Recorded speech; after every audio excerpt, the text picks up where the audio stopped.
the flag of the United States of America and to the republic for which it stands, one nation, under God, indivisible, with liberty and justice for all. Thank you, and it's appropriate now that we have our special guest today. Everybody can be seated. I just want to introduce Colonel Matthew Porter and Kathleen Copeland. Nice to see you. Thank you for coming. Okay, before we start, we have our 50-50, and I want you to know what it's about because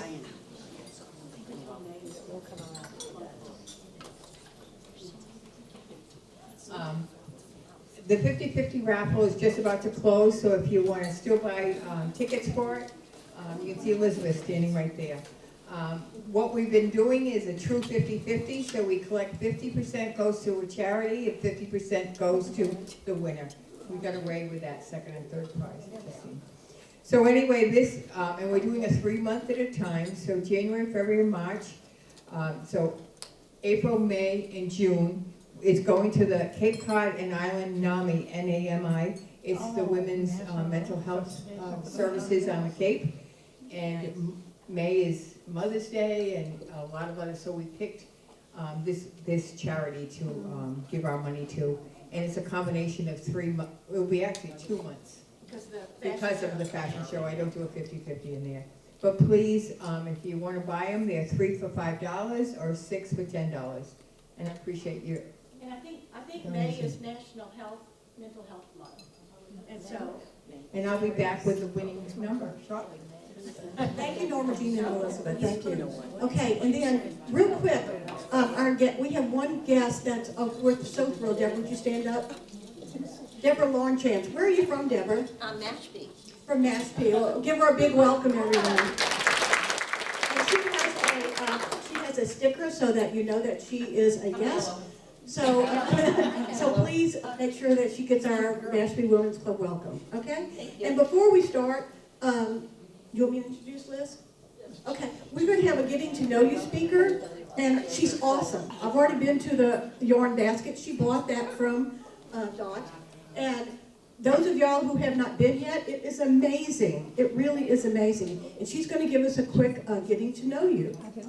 We hadn't been doing so I want to know, I don't know, Liz, I have you as Elizabeth Dawes, but we call her Liz. Thank you very much, Susan. I also want to thank Pat Papalia for inviting me to this. It turns out we golf together in the same league, and our families have a very sweet connection that goes back about, I don't know, 65 years or more. Yeah, so thank you again for having me. I never planned on buying a yarn store, and I was on my way to the yarn basket one day to buy something I knew Dot would have, and got stuck at the red light down at the corner there, and it just sort of dawned on me, like, this shop might not be around for much longer. And then I pulled up to the door, and there was the for sale sign, which I just took a quick picture of because there was another woman crying on the front steps there that she'd be losing her local yarn shop. And then one thing led to another, and in early December, I purchased it from Dottie. It took the month of December to clean out the shop and the adjoining studio. I filled 3 storage units down the road at the self-storage facility. And that took the entire month of December. The month of January, landlord's crew got in there, completely renovated. They had been unable to get into those 2 units for nearly 30 years. Woo is right, okay? So we went from scary to snazzy in that month. February 1st, I start moving in. February 12th, I opened with a big inventory clearance sale, just to be able to move out some of what was Dot's collection, right? And but now, what's in the shop is all new merchandise, and I'm going to pause for a second. I bought this because I could not see a decades-old institution just disappear from this community. And it's a place where most of the customers are women, not all, but most are women. And I just couldn't stand the fact that this could just disappear. And with my husband's blessing, and the help of some other friends and relatives, very skilled, I was able to make this happen, to purchase this. I hope that over the next couple of years, I bring this business back to health, and that someone younger than I am will purchase it and be in it for a longer haul. But for now, I'm very happy that I made this decision and I've been able to keep this business open. I continue to carry many of the brands that Dot had. Plymouth Yarn is one, Barocco is another, Cascade Yarns a third, and then I've added a fourth, which is Malabrigo, which is a gorgeous hand-dyed yarn. And those are all in stock in the shop. One of those, Barocco, has a great program where you can order anything you see on their website. You pay me for that yarn and a flat fee of $8 for shipping and handling. I then call the warehouse, which is just next door in Rhode Island, and later that day or first thing the next morning, that gets shipped out to your doorstep. So that is just something very handy that many customers are making use of, especially customers who may spend part of the year elsewhere, like winters in a warmer place. And so keep with that in mind about how shipping can also help meet customers' needs. I am hoping to, before this month is out, to open the online store to go along with the brick and mortar store, because the only way a local yarn shop can stay alive in this century is to do both. And I'm aiming to that. We have classes which appear on the website. I am adding more classes, scheduling, working that out as we go along. So if there is something you have wanted to learn, just ask. Come in the shop or drop me an email, and we will make it happen. All right. Another thing that I have started is a community service program for teens, and we are linking with a nonprofit called Knots of Love. And what they do is they have state coordinators who collect chemo caps or incubator blankets for NICU units. And there are approved patterns for knit and crochet, as well as approved yarns that will be safe in those medical settings. What I'm doing is allowing teens, we're saying entering grade 7 up to grade 12, to register with me. I will help them learn if they need to learn. I will be able to supply them with the needles or the crochet hook or the yarn and the patterns. They can come into the shop and they can hang out in the shop or in the adjoining studio, or they can grab a folding chair and sit out in the sun in the mini garden out front. And they can do community service in the form of knit and crochet. I will track their hours. If their high school or middle school or their faith community needs a letter documenting X number of hours for Knots of Love, I will provide that. So if you look at my website and you'll scroll down on that home page and you'll see that the Yarn Basket is meant to be a welcoming place for all people, for all abilities, for all ages. And I'm trying very hard to make that true every single day that the store is open. So if there's a teen in your life who needs a safe place to hang out, put down the electronics, and pick up knitting needles or a crochet hook, you know where to send them, all right? I also want you to know that this month, on Saturday, April 27th, is Local Yarn Store Day. It is something that is observed across the U.S. to make people aware of local yarn stores because they have been disappearing. Less than 10 years ago, Eastern Massachusetts had 200 independent local yarn stores. We're down to 100 in just an 8-year period. So lots of factors affecting that, but we want people to be aware that there's a place where they are not going to have to walk the length of a football field to get to a small, lower quality yarn section in a big box store, that someone is really going to be there to help them pick out what they need for their project, to answer questions, and to just help them with their creativity. So on that Saturday, every customer will get a little mini gift bag from me. They will also get a coupon they can use that day to go to Ravelry.com and download a special shawl pattern that was created for this year's local yarn shop day. And there's a little commemorative pin as well, a little collector pin you can put on your project bag, if you're kind of nerdy like that. So. Local Yarn Shop Day, Saturday, April 27th.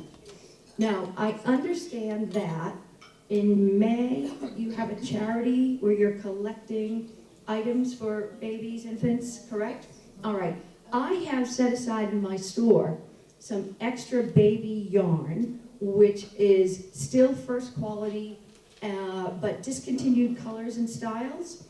And I'm offering it at half off for anyone from Mashpee Women's Club who wants to grab some yarn to make something for your May charity project. So just come on in and We better go today. and let me know, and I'll take care of you. All right. Before I leave, I'm just going to circulate around this lovely room, and I've got bookmarks with all store information. We have Sit and Stitch Tuesday evenings and Thursday early afternoons, and the times are listed here. The website is here, phone number, and you can always call me, stop in, drop an email if you have any questions or you need help with anything yarn related. So thank you very much for letting me have a chance to talk to all of you today.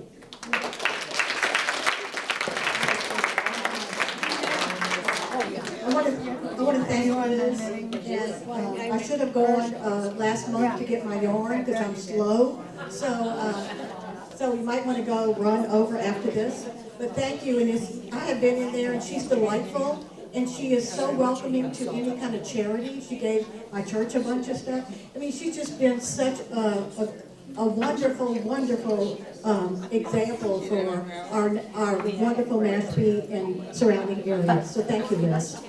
Okay, so I want to thank the greeters, Linda and Terry. Thank y'all very much for greeting today. And Carolyn for the lovely centerpieces. And Carolyn, would you like to talk about the upcoming programs?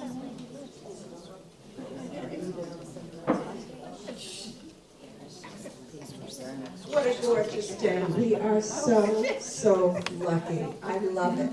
Next month we're having Hyrick, and I cannot pronounce her last name. She's the brand new owner from Verdi. And she's coming in and she will make several arrangements which we will be able to raffle and describe all about the way she chooses flowers, decides to design them, and it's just going to be fabulous. Okay, that's May. June is our fashion show. I can't wait. Several people have signed up to be models. We're looking for all sizes, ages, anyone. It's going to be J. Jill, and the clothes are lovely. They will be giving some type of coupon for everybody that's in attendance. July is one of my favorites. Well-known author Nancy Vale will be here. She will be promoting her new book, so it'll probably be a sellout, so please, please get your tickets early. August, another one. We're having Cheryl Faye. She's going to come and she will be Queen Elizabeth. We've had her before when she did Eleanor Roosevelt, and she was unbelievable. So I'm telling you, ladies, it's going to be great, and the weather is perfect, and I can guarantee every Tuesday that we have a luncheon, the weather is going to be perfect. Also, with the fashion show, let's remember about our baskets. You know, this is our major fundraiser that we have for scholarship. And so we really, really need our members to put together baskets. And there's information on the tables, right, Pat? There's information about baskets on the table, right? Not yet. Oh, not yet, okay. Okay, so we really need those baskets. So think about it, if you want to do it with a buddy, or you want some ideas, just let us know. But, you know, I just want to tell you that booze is a really big item. People really, wine, champagne, those are the ones that really are a big ticket item. So anyway, I wanted to let you know that too. Okay, I'm going to let Cindy talk about the fast. I'm just going to sit right here. So hopefully many of you had an opportunity to see your email yesterday. We are now down to 2 foursomes, 8 slots left for golf. And we would love to have all of you out. And I have been assured we will not get rained out this year for any of you who were with us before. So hopefully you'll come out. My information was in that email, or you could see me afterward. I'd love to have you join. Thank you, Cindy. Thank you. And if you haven't seen the new website, I want to raise your hand, Susan. She has done an amazing job. Susan, amazing. Anything you want to say about the website? Just that the latest event information is always there on the site, and you'll find something similar to the posters that are on your tables. So if you're looking to find out what's coming, just check the website. We try to keep it as up to date as possible and easy to find things. So, Thank you. And now we'll pass it over to Mary Liz about our May.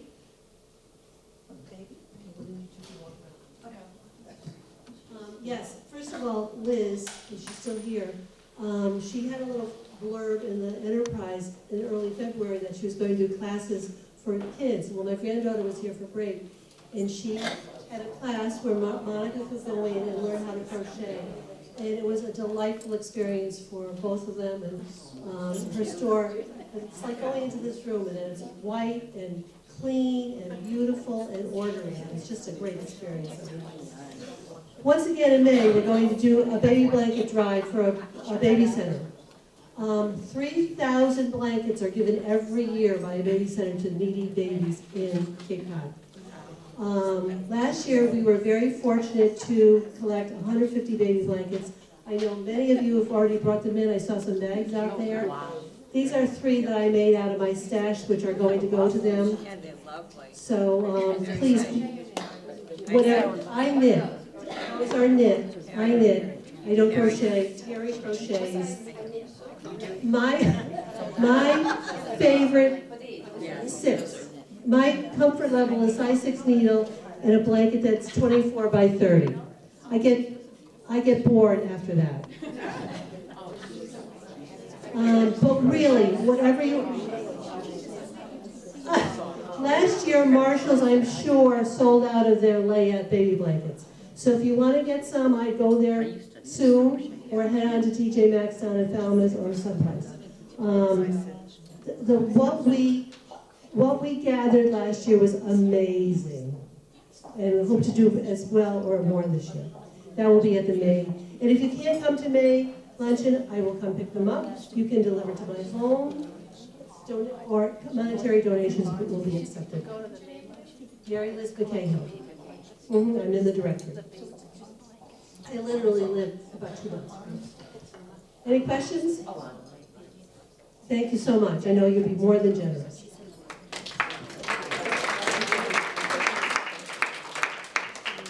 Last time we had 3 tables overflowing everywhere. 3 huge tables. It was heartwarming. And before I go to Pat, they want to announce a 50-50. The 50/50, if you get your ticket out, 055116. 055116.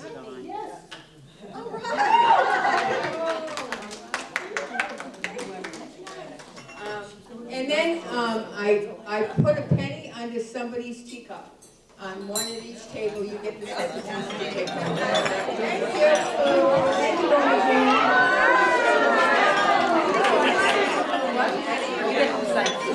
Okay, girls, we're almost done.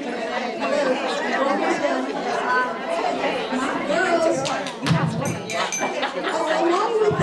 along with the blankets and everything for the baby center,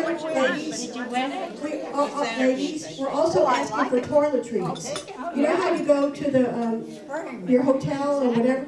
Joanne Burke is collecting toiletries and she's going to distribute it.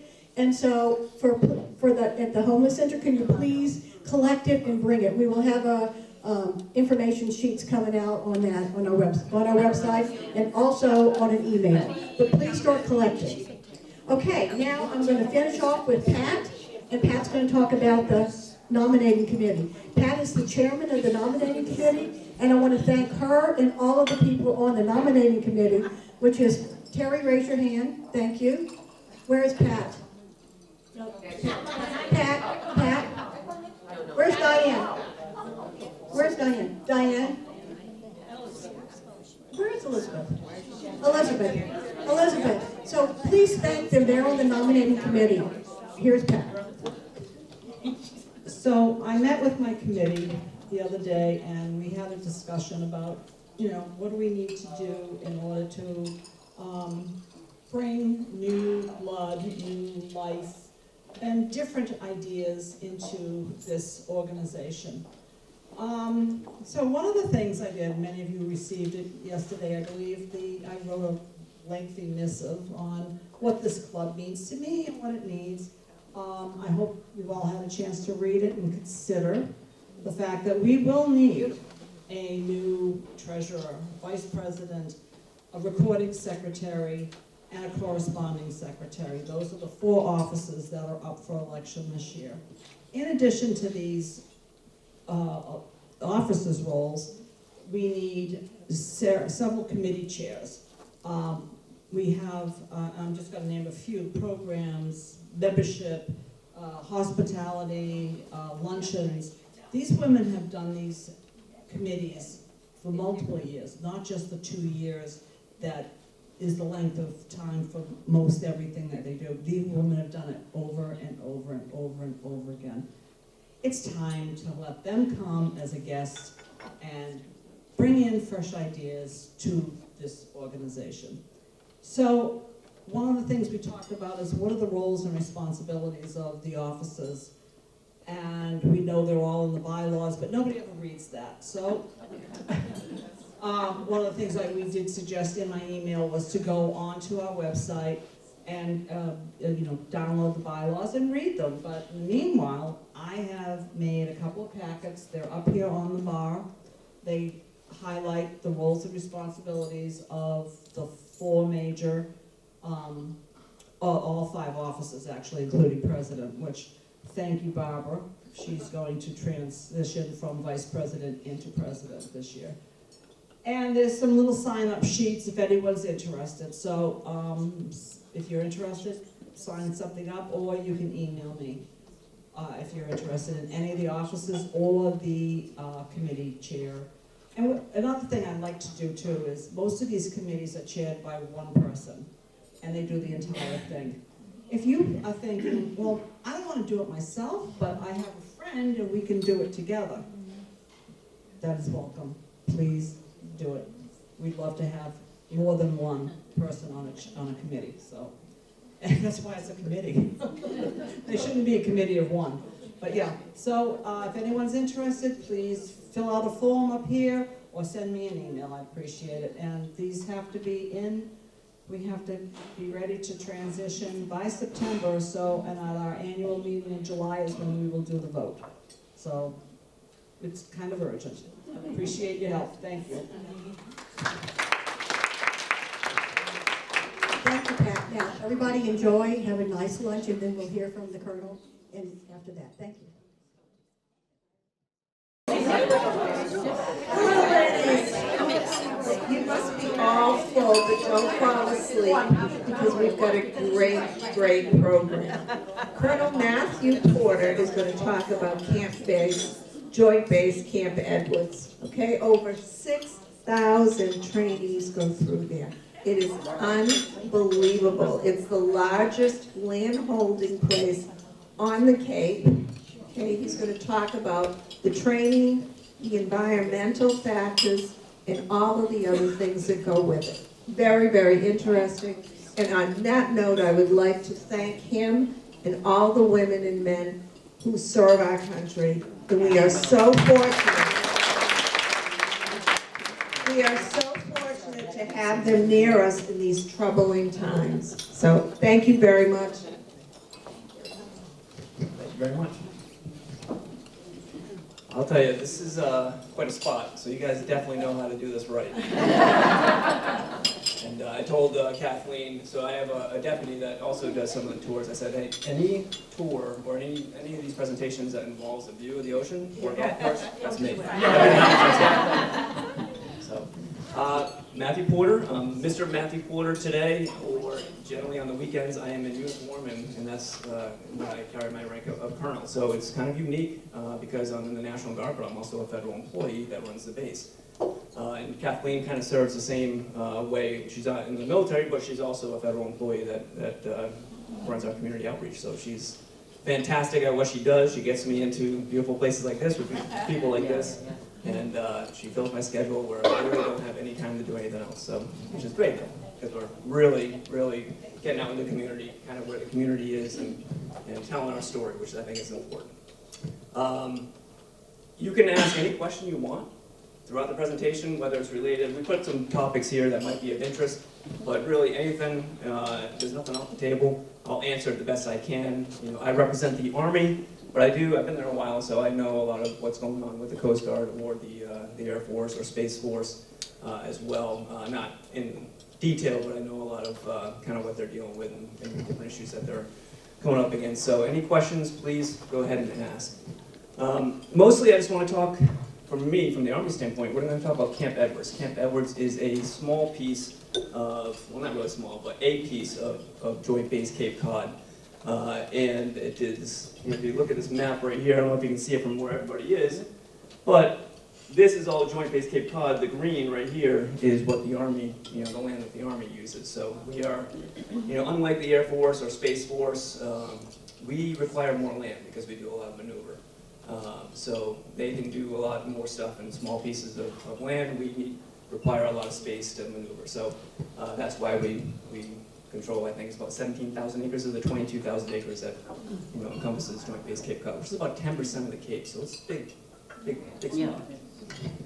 These are kind of the stuff we'll cover, a little bit of the history, talk about Joint Base Cape Cod and what it actually is, our dual missions, what we do in the National Guard, what type of training we do, environment, stuff that we do, which, how many people have heard about Army conservation? You wouldn't think those two things would go hand in hand, but we are probably the biggest conservation entity in the U.S. So we do a lot of conservation. So again, it's about us telling the story, which we don't do very well oftentimes. And then we impact area groundwater study program. So I'm sure many of you who have been here for more than a day have heard about the contamination that we had on the base. So that's one of the programs that deals with the contamination. And then any of the current events, and then just the resources, all the stuff that Kathleen does, has here, provides any of the stuff that she'll pass out to you. All right, a little bit about the history. So a lot of you may have had family that have lived here for years, probably maybe surrounding, were here or brought here because of the base itself. So 1935, and kind of even pre-1935, that area where the Joint Base Cape Cod is has really been used for training for the military forces. It didn't really get codified until around 1935, and it was, at that point, it was basically turned into a military base. really in anticipation for World War II. Huge buildup during World War II, and you'll see that consistently. Every major conflict that we've had, that base is kind of ramped up a little bit. So, 1935, and then going into the pre-war, we had about 30,000 people on that base. 30,000, and that was built up in like 2 years. It was really incredible, massive, massive effort. People from all over the state, trains coming in with material, and all these housing and stuff. We have a good picture of what the housing looked like. And you don't really need the picture, you can actually go there now, because nothing is more permanent than temporary World War II housing. And then we go into post-war, and it kind of ramps down a little bit, and then we go into Korean War, and it ramps back up, right? And it kind of trades places. We go from Army to Air Force controls at that point, still active duty, so it's an active post, and then post-Korean War, around 1975, Vietnam War, it kind of ramps back down and it gets to, turns it over to a National Guard base, with the National Guard being kind of the entity that controls the training areas. Today, it is, for us, on the Camp Edwards side, it is our home. This is where we do our majority of our training for Mass National Guard. That's important. So, if you are familiar with active duty and how they operate, they have a big piece of land, and they have their training area right there, and that's where that division usually, trains. For us, for the Mass National Guard, we're spread out geographically all across the state, and we all come here, at least, I would say the majority of the time, to train on that base. So it's very important to have the ranges, to have the land, and the facilities and training areas for us to actually do that training. And then, you see, New England, not well known for military bases. We are actually the largest military, land-wise, largest military base in New England. So 22,000 acres, pretty large for New England, for a military base. You go outside New England, and you're going to talk about bases that are 400,000 acres. So there are some much larger bases if you go down to Texas or areas like that. But for New England, it's a pretty good spot as far as size-wise. Excuse me? Sir? Do you have a question? Oh, yeah, sure. Is it true that somewhere on that base there used to be a strip that was for the shuttle or the President Air Force? That is a US Air true Force? statement. It is, but it was for the shuttle. So the Otis, we have two 10,000-foot runways on the base, and they were the alternate landing spot for the space shuttle. It was. Yep. So the space shuttle, for whatever reason, I know it seems real simple. I always think it's pretty simple, to fly a space shuttle from, outer space and land somewhere. But it actually is a lot more complicated than you think. You have to kind of get through the atmosphere in a certain window in order to make your certain landing spot, because you're really not under power. You're just kind of gliding in, so to speak. So if they missed their window and they needed an alternate spot, then they had, I think there may have been a couple throughout the world as far as alternate spots, but this is one of them. Yeah, When was that though? It's pretty remarkable, right? And then what was the next question? What was the time period of that? When it was the backup? Was it just like during a couple decades or the whole? Throughout era? the space shuttle program. The whole, all right. Yeah, so it was, pretty. So now we have two massive runways, and then we had a fighter wing that used that, that runway, which is great because, those F-15s, which you probably heard just the other day, they're flying over. And we've got, yeah, right over my house too. My son was like, "Did you see that?" I'm like, "Yeah, I did." See, so they were actually flying. They landed here. We have those F-15s out in the western part of the state now, no longer here on the base, but they do use the runways once in a while. I think they came down here for maybe refueling or something like that, doing some training, and then they went out to the Salem muster for a flyby. So, Salem is the birthplace of the National Guard back in 1636. So it was a big, and we do every year we do a ceremony up there. So it's a big one. So this is the temporary World War II housing that still exists. So you can just see the lines, hundreds and hundreds of housing and barracks. And then there's four sides of that, all surrounding a parade field, which still is there. We have that now. The parade field is wild grassland. We use that for part of our bird habitat. And if you ever get a chance to come on a bird tour, you'll see that.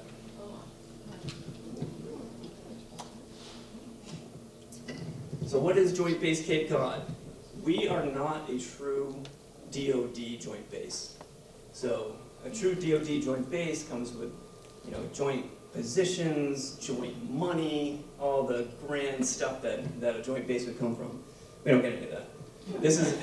We are a joint base by gubernatorial decree only. So the governor, Deval Patrick back in the day, decried this as a joint base. And really it's because we have multiple commands there from several different services, whether it's the Coast Guard, they have 2 06 commands there. We have the Army National Guard has 2 06 commands there. And 06 is a colonel level or a captain if you're in the Coast Guard. You have Space Force there now, which is an active duty, it's an 05 command, which would be a lieutenant colonel. And then we have the Air National Guard, which also has several 06 commands part of them. So that's what you can consider Otis. That's the Air National Guard, Air Force National Guard.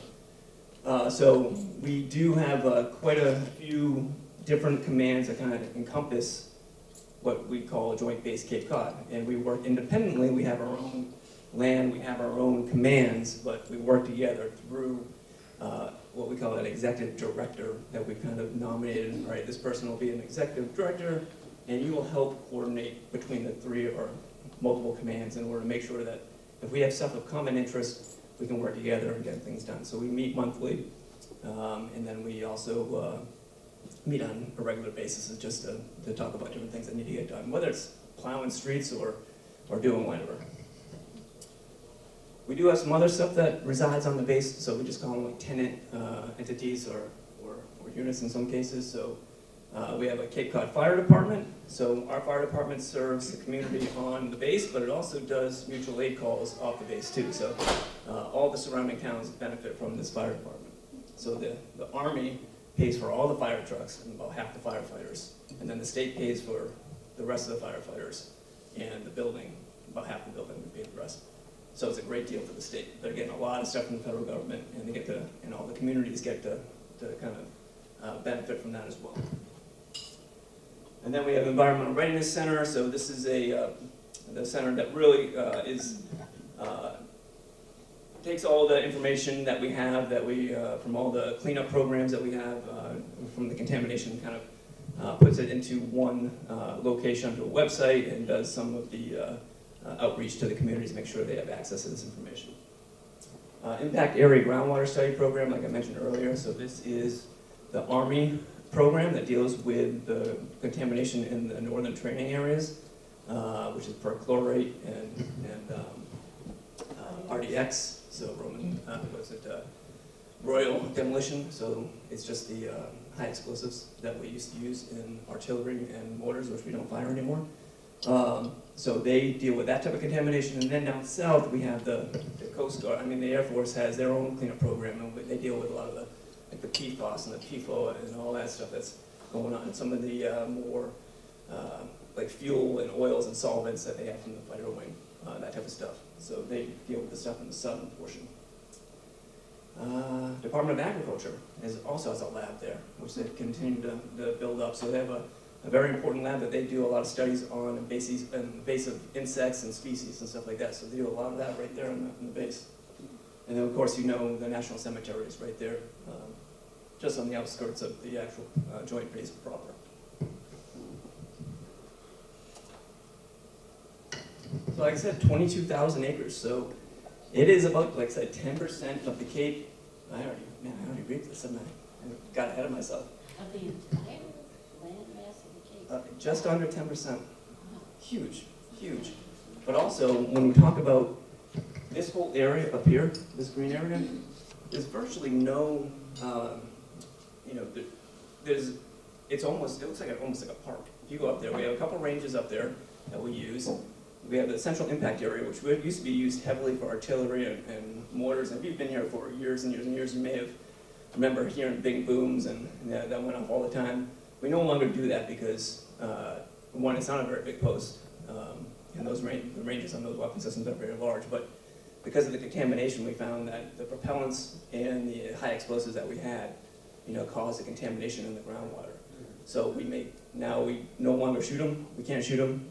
Chapter 47, which is the law, state law that regulates what we can and can't do up there, strictly says we cannot fire those weapons anymore. So we no longer do, and we are there with our cleanup program, not only cleaning the water, but we also go and we find out source contaminants. So all the mortars and artilleries that didn't explode, that are still there, that could potentially be a source of contamination, are now removed. And that is, you want to talk about, I mean, think landing a shuttle, you know, is hard. What these guys do is incredible. Some of the science they have out there, unbelievable. So whether they're doing metal mapping and all these different things that they're doing with technology to find out what's in the ground, where it is, doing statistical analysis so they don't have to search every square inch they can do, and then they confirm it.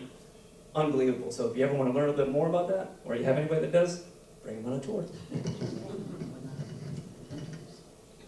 So then this portion right down here, this is where the runways are right here. And then this is all where the barracks are, where the Coast Guard lives, so this is what we call cantonment area. So the southern part of the base is more cantonment. The northern part of the base is where we do our training.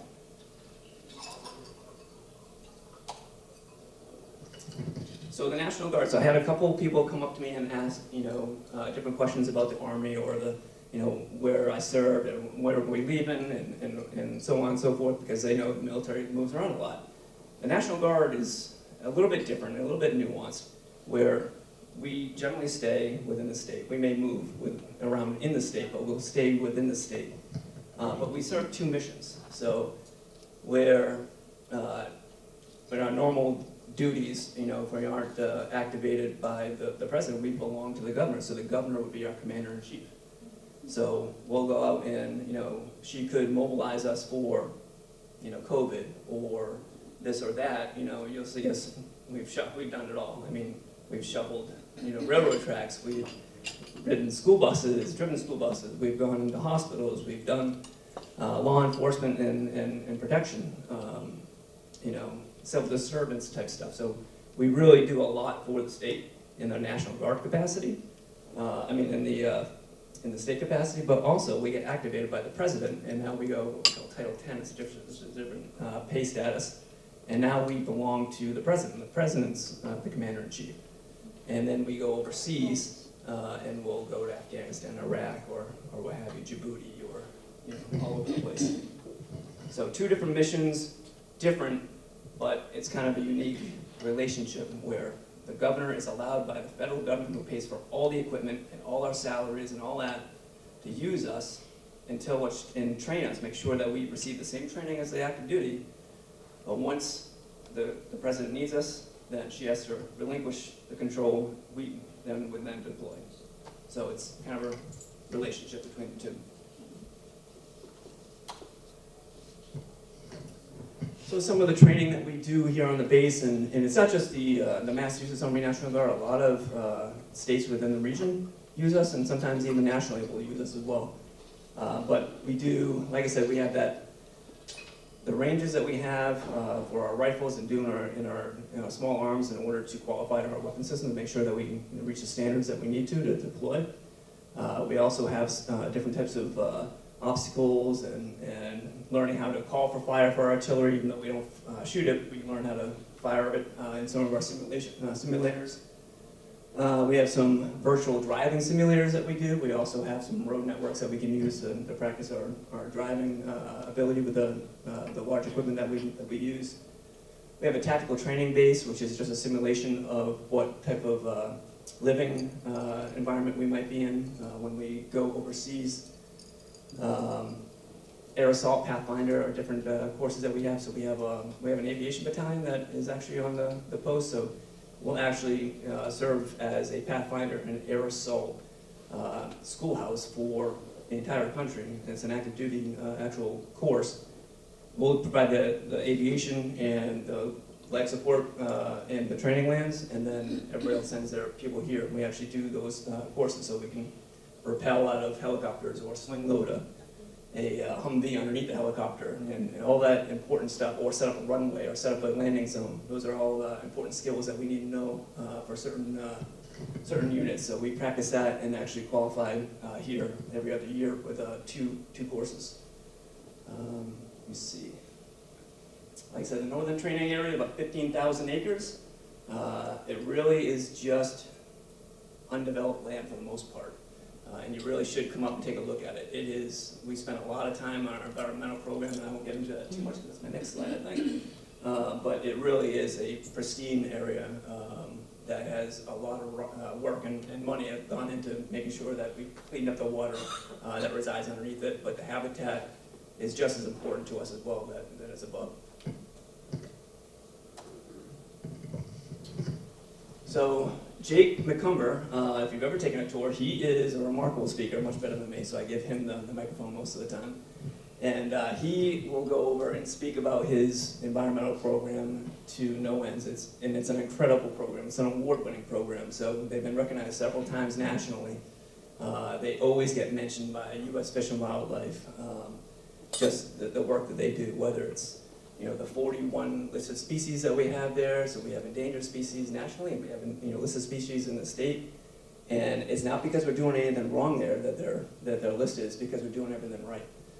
So if you look at where the hot spots for these animals and insects and moths, and he'll go on days for moths. I never knew moths were such a big deal. They're absolutely essential.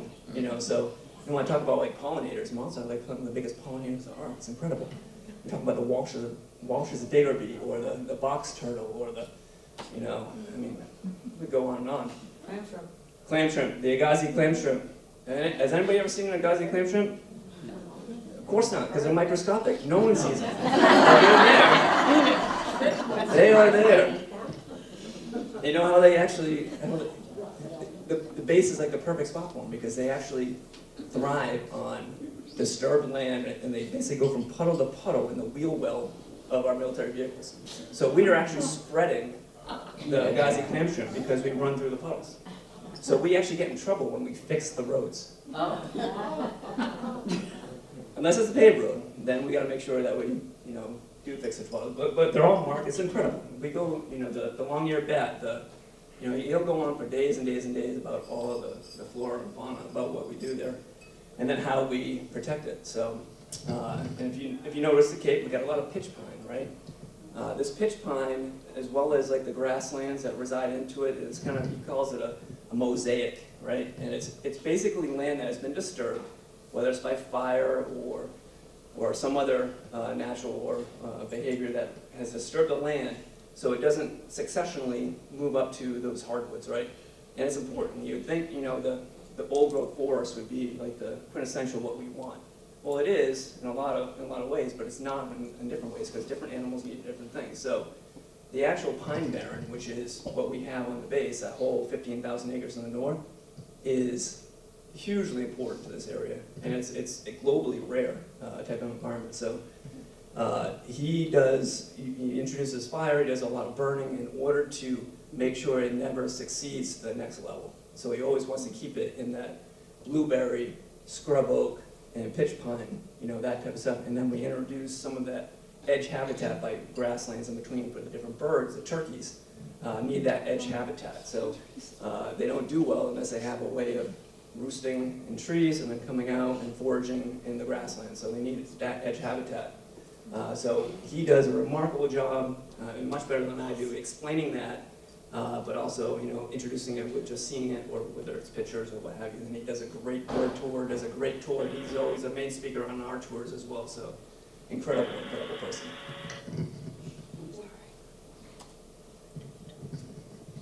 And then the groundwater study program. So this is, like I said, this is the Army program of how we get after cleaning up the contamination that we caused.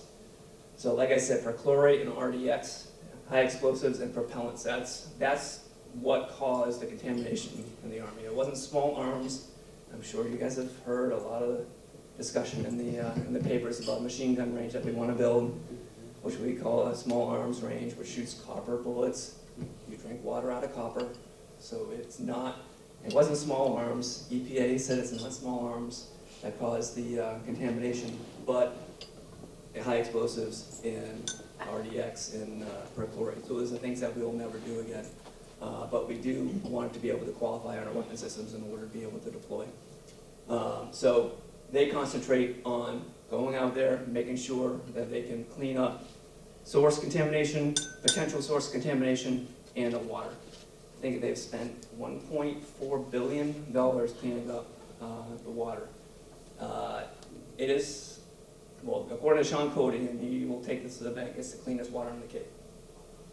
So, and if you look at where it was as far as the plumes, so this is what they do, they model all the plume activity. This is what it looked like before. You can see this is the Air Force contamination, this is the Army contamination. So you see this is the boundary of the base, and a lot of our plumes left the base, right, when early activity. Now, almost all of it is within the base perimeter, so that's what we wanted at first. So we want to make sure that contamination is not leaving the post, right, or leaving the base, so we're not affecting the local population. And then we want to reduce, you know, how much contamination actually is there. So that's what they do. So they filter it through multiple different types of, what was it, granulated activated carbon, and there's another. For water softener, what's the? I forget. There's another one.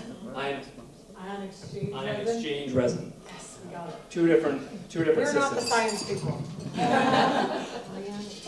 So they pump it out of the Sagamore lens, they treat it, and they push it down. And where they position these treatment facilities are really important. So all the flow of the water, like this would be the top of the lens right here, everything flows outwards. And as he describes like a petal on a flower. Like if you have like the center, everything kind of flows out in that direction. So it's basically high ground to low ground. That's kind of how it works. So they position it where they're actually stopping the path of that contamination, and they're treating it and then flowing it back. So they're constantly reducing the level of contamination in that area until such point where they've removed all the source contamination and they've brought the water down to a drinking water safe level, which they are fairly close in a lot of areas. So there's some sites that are going to be closed in the next 5 years, meaning they've brought this level below the drinking water standard of EPA. And then there's one plume that was like the main plume, and it's probably in the next 15 years or 20 years that'll be completely wiped out, and we'll be back to where we should be.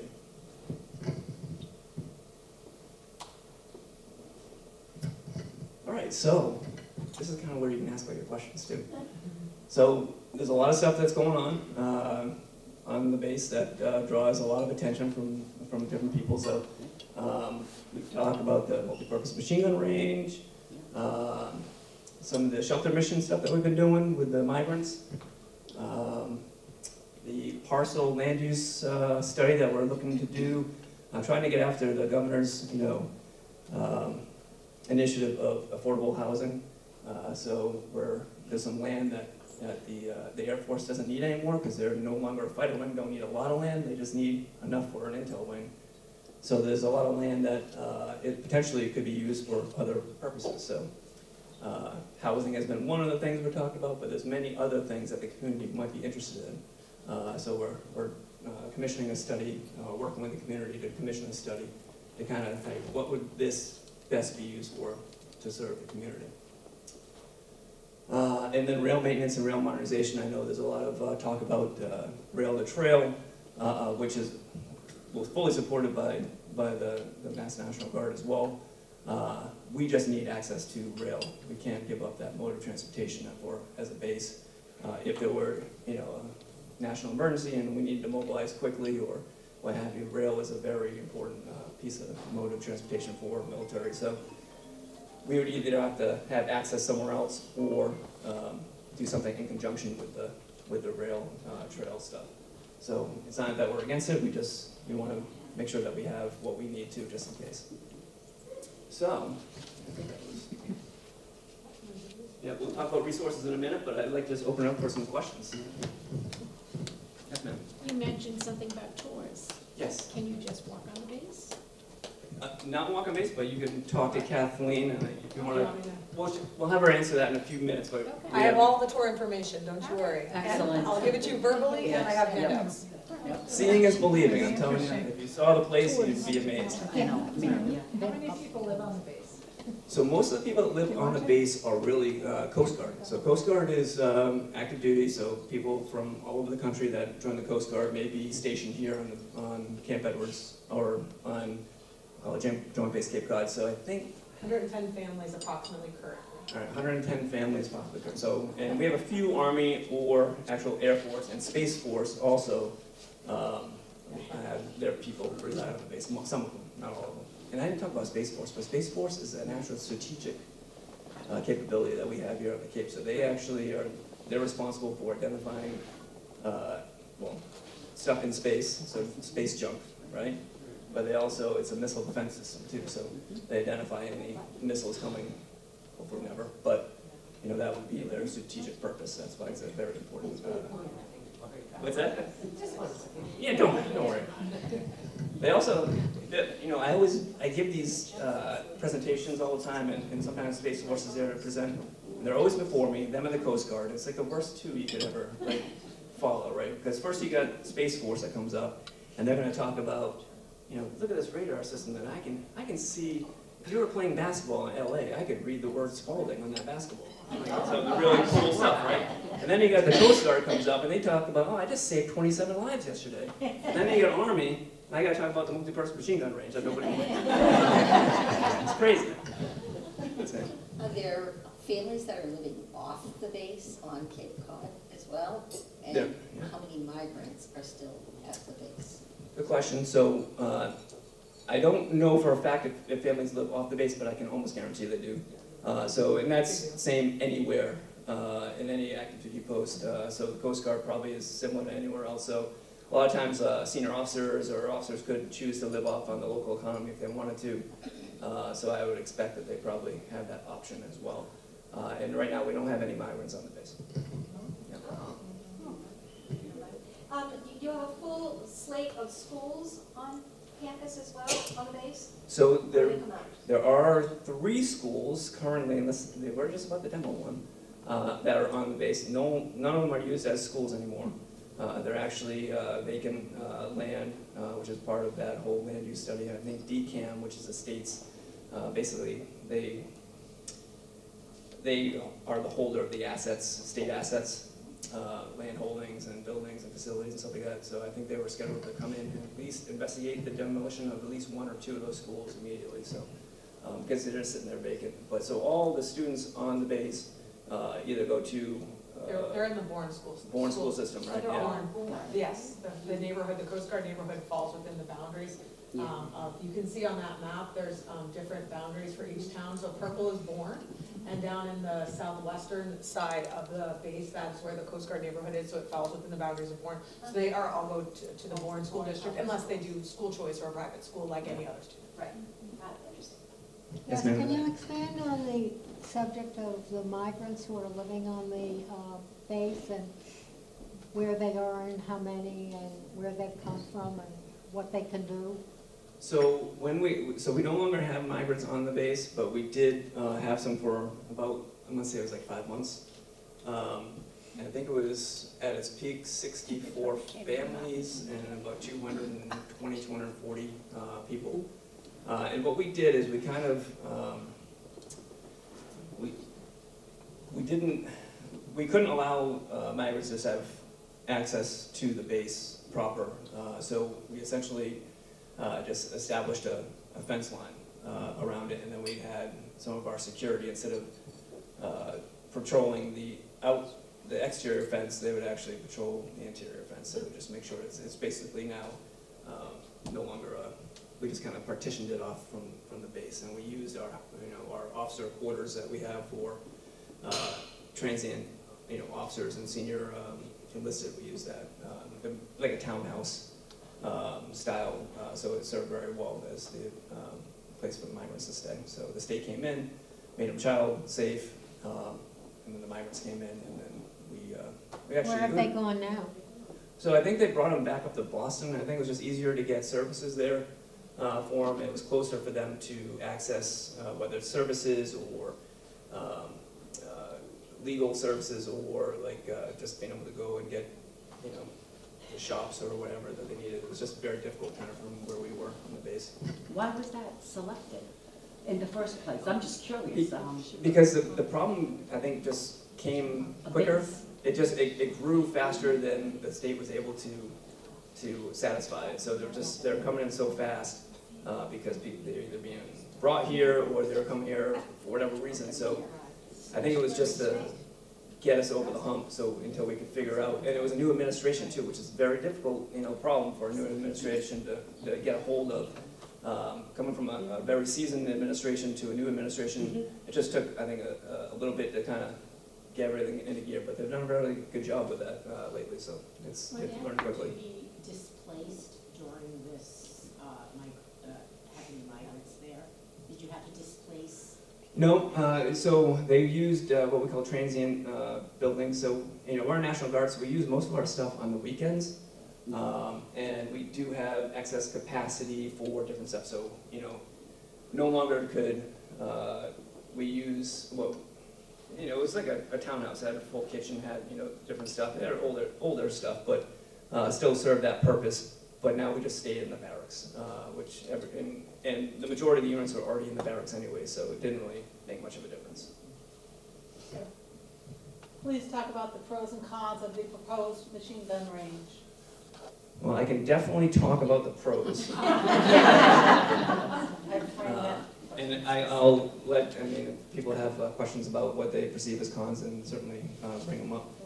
But as far as the pros are concerned, so it is what we consider a small arms range, fires copper bullets, and doesn't fire we wouldn't fire the full array of weapon systems that you could on a full-scale multi-purpose machine gun range. We focus mostly on our medium machine gun and our small machine gun, as well as sometimes it serves the purpose of firing just a regular rifle on it as well. So it allows us to qualify on those weapon systems. So, to send a soldier to war, overseas, without the right amount of training on a weapon system, really, the country isn't doing that soldier the service they deserve.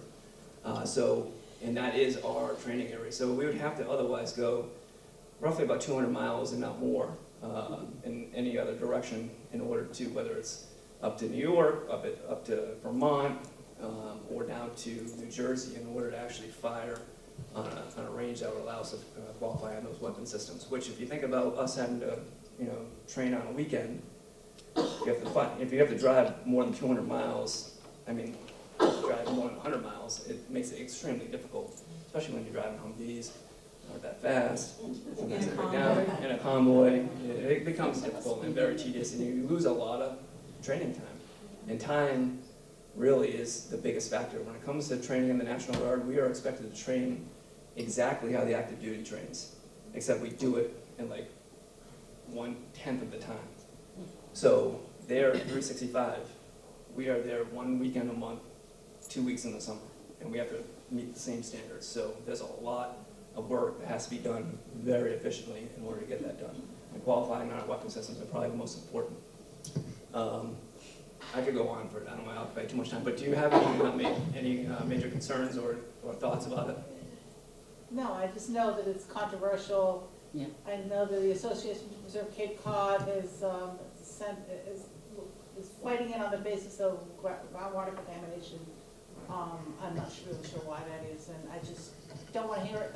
I'm not sure. I physically don't want to hear it. I know it's. And I don't want the animals to have to hear it either or experience it.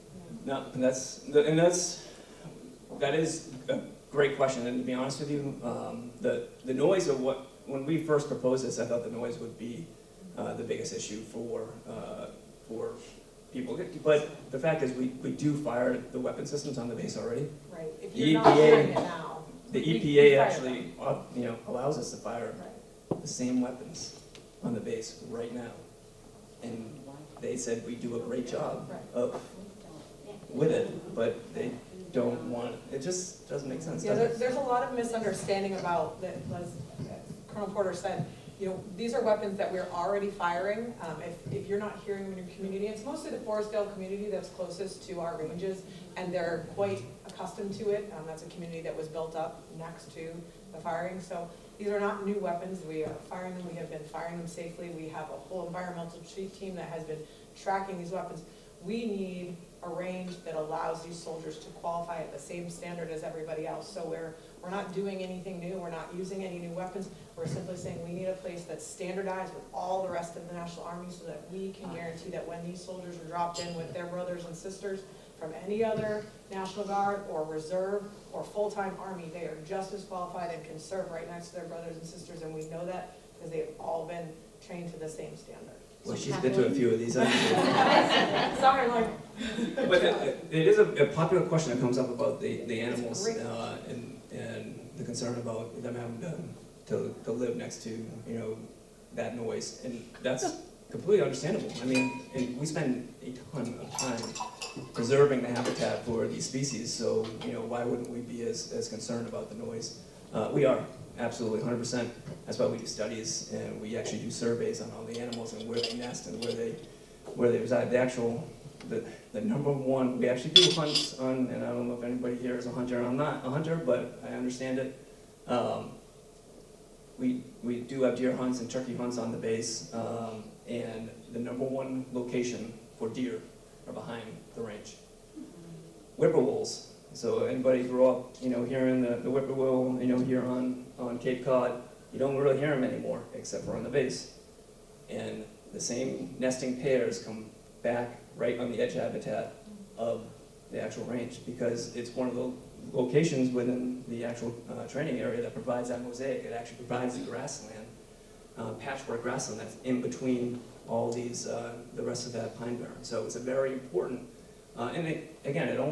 we fire 1 weekend a month. Oftentimes it's just the first weekend or the second weekend of the month. So there's a lot of time that there's nothing but just peacefulness up there.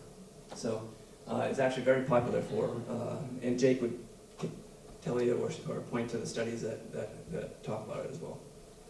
Do you have your own medical facility on the base?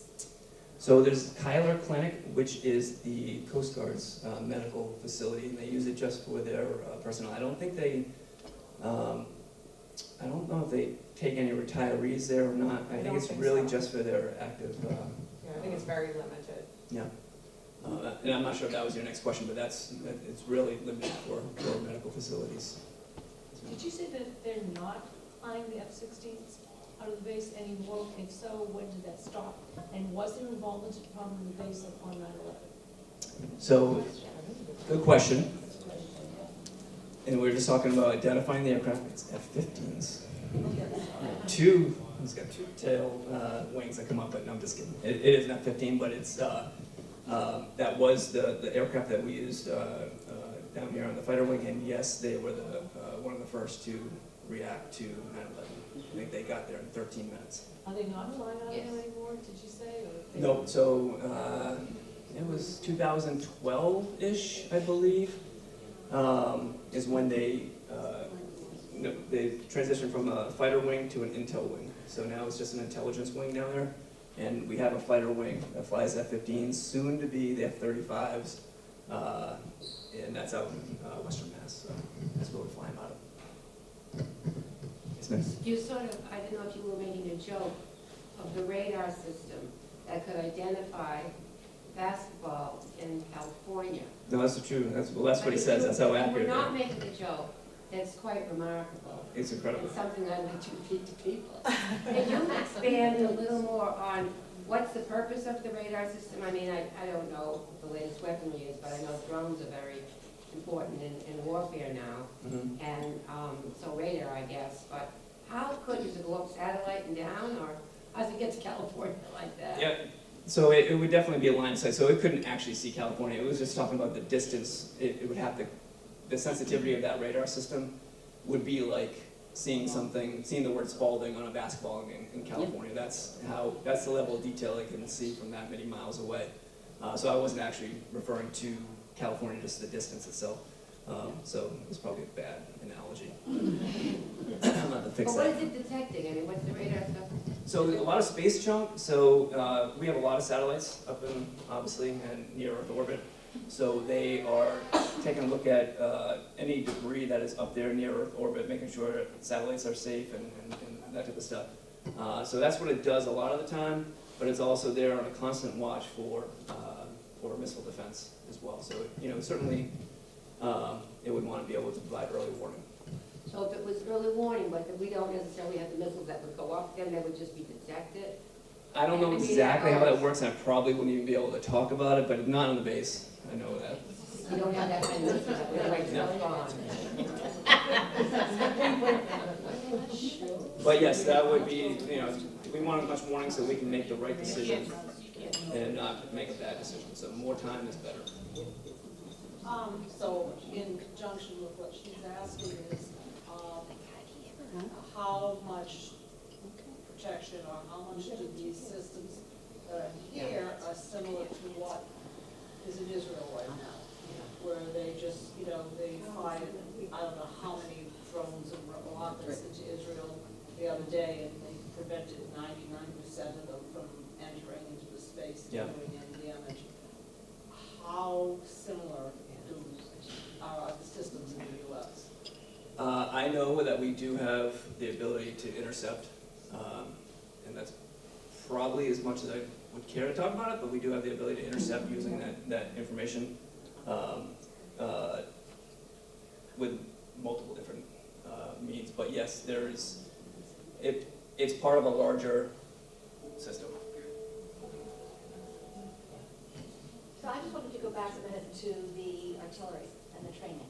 So I had two comments. One, when we hear, I'm imagining the police also have to train similarly to the way the base has to train. Mm-hmm. So I'm imagining there are times where we may hear police training and we're blaming it on you.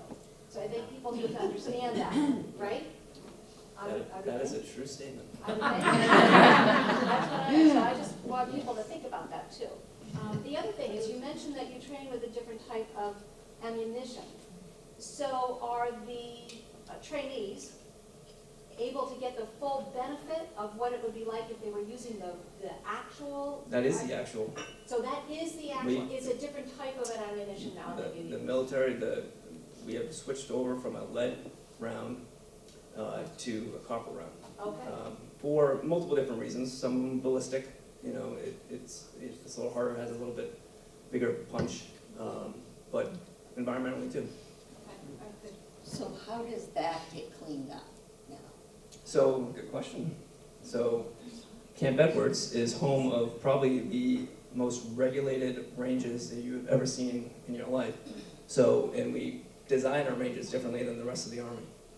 So when we build a range, for instance, this range, or even if you want to talk about a range that's actually there, so what we call a Sierra range is what we use for our 5.56, which is just, it's like a medium type round, copper round as well. We fire at a target that pops up, and that target has a berm in front of it so you don't hurt the targetry, but also has a berm behind it to capture the round. And so you, from a firing position, you have a very specific firing position. Lane 8 fires on lane 8 targets. Lane 1 fires on lane 1 targets.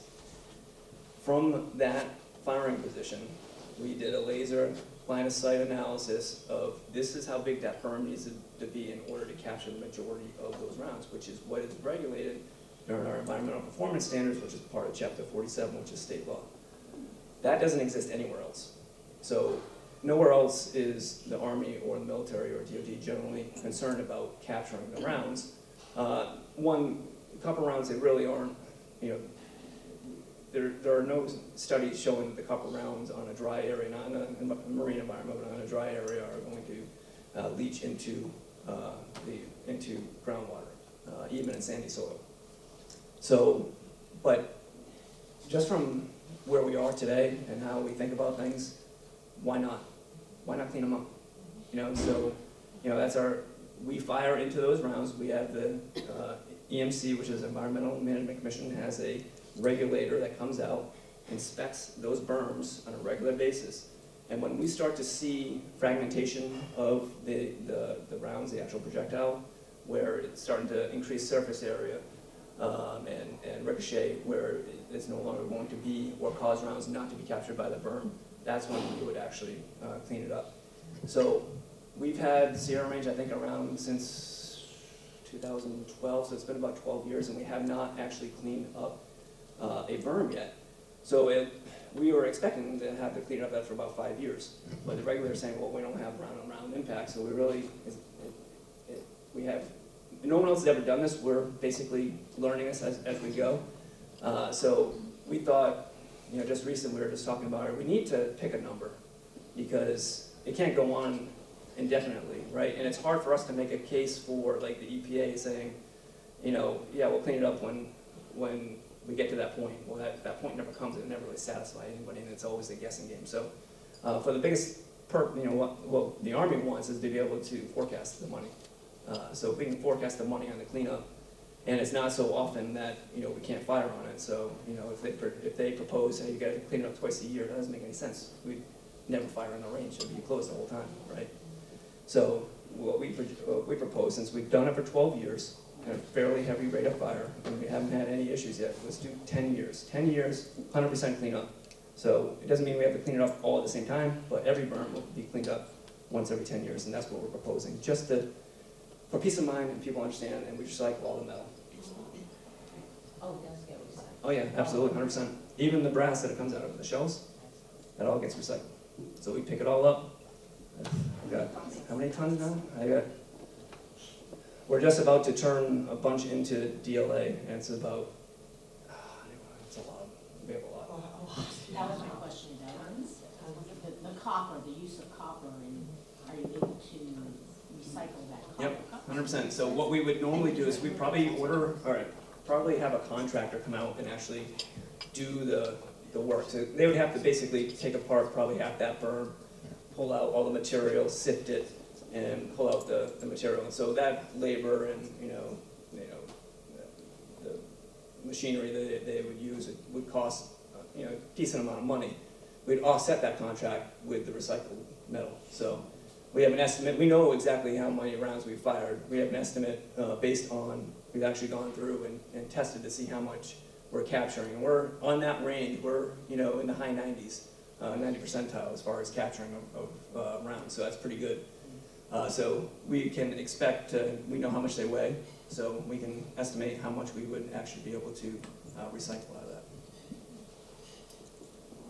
Yes, ma'am. Is there any thought of research into new technology for blanks and lasers? So the Army is developing new technologies for lasers and stuff all the time. The blanks, in what capacity? Training solely, training capacity. Yeah, so we use blanks all the time. Yep, we do that. In fact, before you even step out onto a range, that's usually the final step of the process. So we start off in a simulator. Well, actually, we'd start off really with blanks and just going, or even dry fire, what we'd call, where you're just learning how to pull the trigger, and what part of your finger you need to pull from, how to breathe, and what part of your breath do you actually pull the trigger in order to give you a consistent and where to hold the weapon. So we have coaches that will look at each soldier and make sure that they're doing it correctly. Then we would go to a simulator, and we go through the simulator, and they go through the course of fire many, many times in order to practice each firing position. And it's just like firing a weapon for the most part, except there's not the same amount of kick, and it doesn't develop the exact same amount of confidence, because there's nothing more confident knowing that you actually fired something that came out of your weapon and actually hit something. There's always that question, well, is it more like a video game, or did that actually happen? So it does require more confidence. And nothing's more important in wartime, especially a very stressful environment, than confidence in your weapon system. So then we go out to the range, and that's the last thing we do. So, and the soldier's given, approximately 40 rounds of ammunition, and that's what they qualify on. If they don't qualify, they get one more chance, and that's it. And that's usually, and then they have to go back for retraining at that point and do the steps all over again because they obviously missed something. Can I add something, Mr. Portu? And like you said, they do all of the steps leading up to it. But that weapon is their weapon. When they get deployed overseas, that weapon that they're training with at our range is going with them. So not only do they need to know that my skills, but they need to know that that weapon works.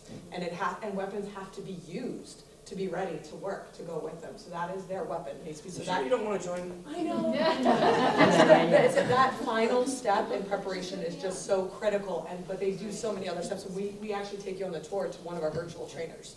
So they do many other steps in preparation to it, but that final step is important for both of those reasons. And as far as lasers are concerned, we do use lasers, and most weapon systems that we have, even our basic rifle, when it's geared out for combat, will have a laser on it. The laser isn't the actual projectile or the point of the spear, so to speak, but it's for aiming and for accuracy. So when you're using night vision goggles, you can switch to infrared, and now you can see the laser. Wherever that laser is calibrated to that weapon system. So you've trained on that to know on the range that where that laser is pointed is what it's going to hit. So that's what we use a lot of the lasers. Yes, ma'am. Tell me about yourself. How did you end up here? How did you get involved with military? So our land component commander, he always likes to say, the military is a family business. So oftentimes the same families, send their sons and daughters to into the military, and so I'm no different. So my father was a Marine, my grandfather was in the Air Corps. So when the Air Force was really good and they were part of the Army. So he was a bombardier in World War II, and then my uncle is a retired Master Sergeant out of the 82nd, and so we had a lot of family in the military. So I just always grew up playing G.I. Joe, and just that's kind of what I wanted to do. I wanted to be an infantry officer. I wanted to be the grunt on the ground. That was kind of obviously, I wish somebody had talked some sense into me. My 2 new hips and my 3 knee surgeries and whatever later, I wish someone had said, hey, that's not a good idea. But yeah, I was always just I played football, I played baseball, basketball, and I played all the sports, and I just, after college, I'm like, well, during college really, but I went to college playing football and baseball, and then decided, I'm not gonna go to the pros on any of these, so let's think about plan B, and decided that, hey, why not the Army? Because I need something physical to kind of replace that physicality that I grew up with. So that was kind of my story. And then I went active duty, went in the infantry. I was telling this story earlier, I wanted the hardest thing I could get. I want to go to Korea. That's where I want to go. My uncle had been to Korea. He thought I was nuts, probably. And so that's what I asked for. I wanted Korea, or I wanted the 82nd Airborne, and I got Hawaii. Somebody was looking out for me. So it was great. It was a great landing spot. Were you originally from this area? Yeah, so I grew up in started off in North Smithfield, Rhode Island, which is where I went to college. I went to Bryant. I started off at Springfield College, and then I transferred to Bryant. And then my father moved us to East Freetown probably when I was 8 or 9, and then so Freetown, Lakeville area, and I live in Rochester, so I live the next town over, so kind of stayed in that same area. It's after 2. Do you want me to talk about the resources? I just want to be cognizant of everyone. Oh yeah. Any other questions? I can take some more at the end if you want, but I'll let Kathleen talk about the resources. But thank you so much. You guys have been great. I'm also the timekeeper on the tour as well, so I'm used to keeping that. So kudos to you. We've done so many presentations, and I was saying, listening to the meeting before our presentation, what Spitfires we have here. There's so much going on with this group, and this was by far the best set of questions we've ever had. Wow. Amazing questions from this group. Questions we've never had before. We know that some of these things are controversial, and sometimes Mr. Porter will say to group, you can ask me anything, and we kind of get crickets. So I love that this group wants to ask the questions, and so great questions makes a great presentation, so thank you for that. So just to follow up with some of the resources, and I will be here to hang out for questions, and you can come up, and I have a whole plethora of handouts for you. So first of all, we hand out on our tours. So we've been doing public tours. This will be our 4th year. We have 6 public tours. They are always on Friday mornings. It's about half day. It's about 3.5 hours. We tell you be there for 9 and be prepared to be there till 1. Because we go all the way up into that training area. As we said, it's a large area. You're on an Army bus. You're going to see Sierra Range. You're going to see our virtual trainer.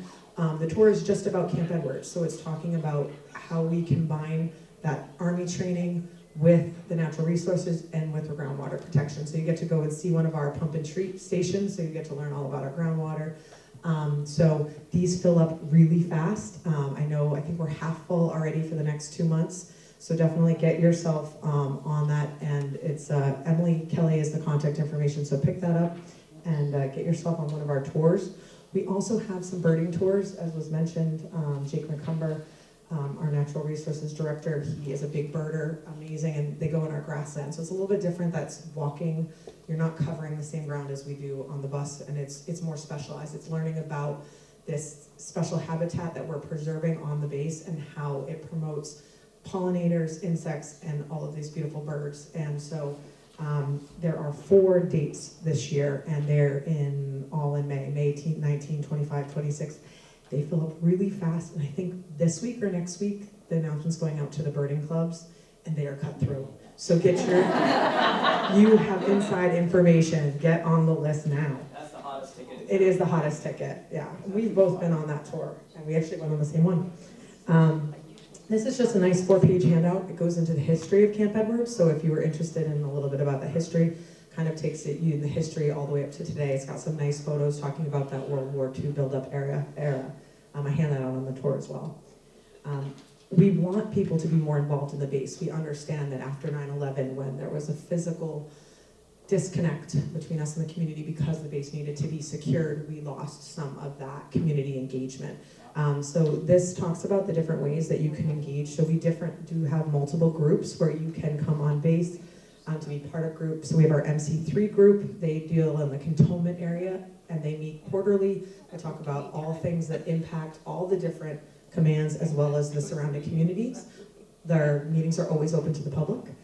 We have a Joint Base cleanup team, so both of the cleanup, both Army cleanup and Air Force cleanup, again, they meet about quarterly, and you can find out everything that's going on with those programs, open to the public. And then the EMC, the Environmental Management Commission, they have their meetings twice a year. We do not run them, but we do kind of physically host them on base, and there's information about how to get involved with those as well. So please do get yourself involved. And then we have some great handouts about our natural resources, about the groundwater study, and I do have my card.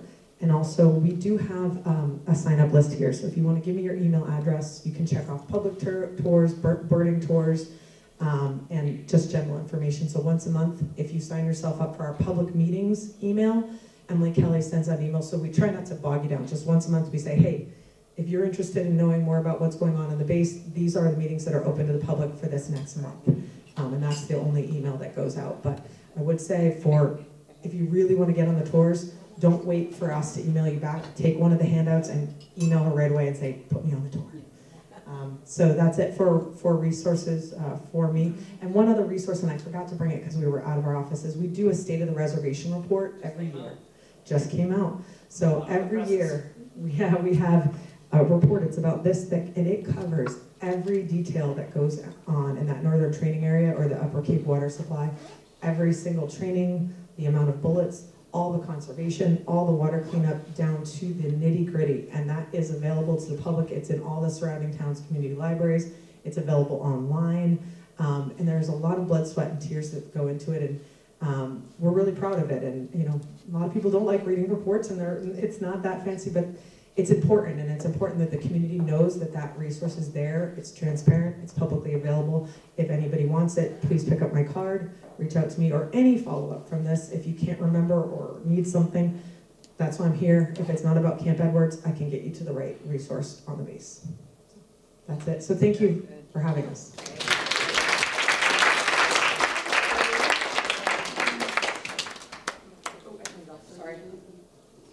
I just want to thank them very much for us. They're right in our backyard, and they did a fabulous presentation. So just a big applause, and thank you.